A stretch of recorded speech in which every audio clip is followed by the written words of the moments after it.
आरोग्य समितीचे अध्यक्ष हरीजी भांदिरगे आपल्यासोबत आहेत. आपण त्यांच्याशी बातचीत करणार आहोत. काल मध्यरात्री तुम्ही केएम रुग्णालयाला भेट दिलीत. खरं तर मुंबईमध्ये जे महानगरपालिकेची आणि राज्य सरकारची हॉस्पिटल आहेत, एक दयनीय परिस्थिती हॉस्पिटलांची आहे. अनेक जण प्रश्न उपस्थित करतात. काल तुम्ही त्या ठिकाणी जाऊन आढावा घेतलात.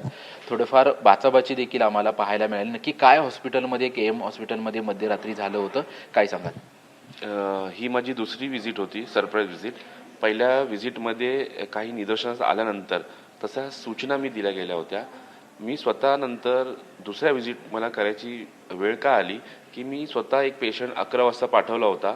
सकाळी 11 वाजता पेशंट पाठवल्यानंतर रात्री 10:30 पर्यंत त्या पेशंटला ॲडमिट नव्हतं केलं.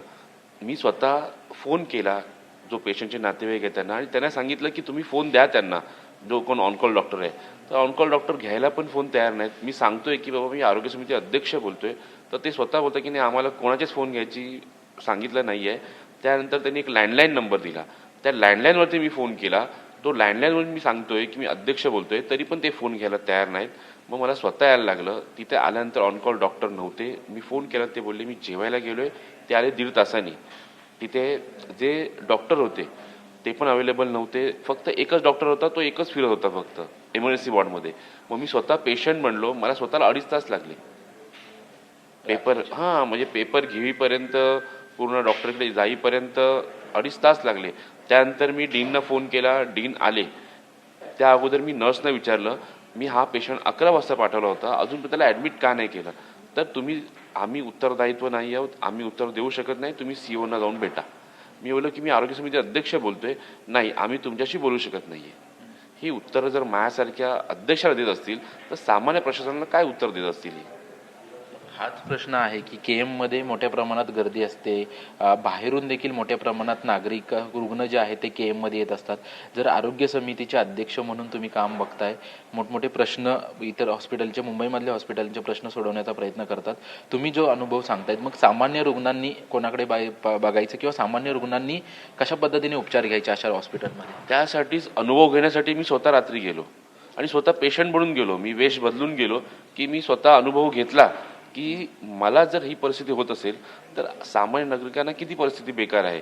आणि नक्कीच मला खूप वाईट अनुभव आलेला आहे आणि ह्याची शहानिशा नक्कीच करावी अशी मी मागणी केलेली आहे. याच्या अगोदर जो 100 वर्षांचा कार्यक्रम केएम रुग्णालयाचा झाला होता, त्यानंतर देखील राज्याच्या आरोग्यमंत्र्यांनी देखील केएम रुग्णालयाला भेट दिली होती.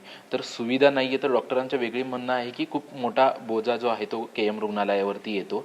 तर या पार्श्वभूमीवरती काही बदल करण्यासंदर्भात काही बैठका वगैरे घेतल्या जाणार आहेत का? नाही, त्या नक्कीच या अगोदर पण मी घेतलेल्या आहेत बैठकी. पण मी काय म्हणतो की सुविधा नाहीत बरोबर आहे, पण तिथे डॉक्टर तरी अवेलेबल असायला पाहिजे ना. ऑनकॉल डॉक्टर अवेलेबल पाहिजे ना. एमच नव्हते तिकडे. जर असते आणि पेशंट असते, समजा डॉक्टर असते आणि 10 पेशंट त्यांच्या टेबलवरती किंवा असते तर मानलं असतं मी, पण डॉक्टरच नव्हते तिकडे. याच्यावरती पर्याय काय आता मग महानगरपालिकेकडून या संदर्भात पर्याय काय? तुम्ही स्वतः अनुभव घेतलाय, रुग्ण सांगतात त्यावेळी जास्त लक्ष दिलं जात नाही, परंतु तुम्ही अध्यक्ष म्हणून स्वतः त्या ठिकाणी अनुभव घेतलाय. अनेक नगरसेवकांनी देखील हा प्रश्न मांडला होता. आता यावरती पर्याय आरोग्य समितीचे अध्यक्ष म्हणून काय काढणार? आरोग्य समिती अध्यक्ष म्हणून मी प्रशासनाला जाऊन स्वतः MC मॅडम आहेत त्यांना भेटलेलो आहे. त्यांना मी सविस्तर माझं जे वृत्तांत ते सांगितलेलं आहे आणि त्यांना मी विनंती केलेली आहे तसं की तुम्ही ना काहीतरी कठोर कारवाई करा. त्याशिवाय हे जे 4 वर्ष प्रशासन होते ना, ते अजून त्या मानसिकतून बाहेरच नाही पडलेले आहेत. त्यांना नगरसेवक निवडून आले ते त्यांना वाटतच नाही आहे. म्हणजे मी माझं नाही, सामान्य नगरसेवकही फोन करतो, त्याची पण हीच व्यथा आहे.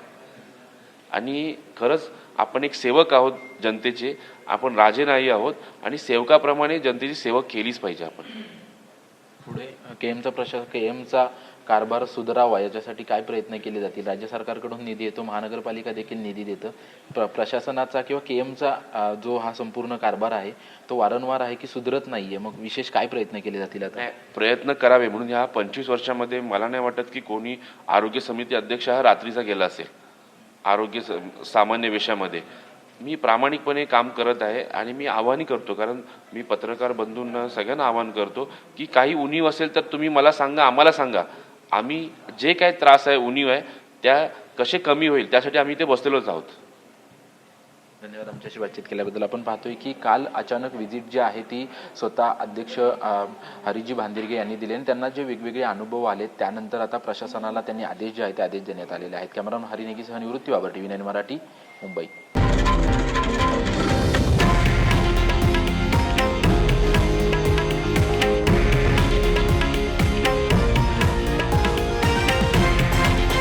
हे आहे देशातील नंबर 1 न्यूज नेटवर्क आणि आपण पाहत आहात TV 9 मराठी, एकमेव.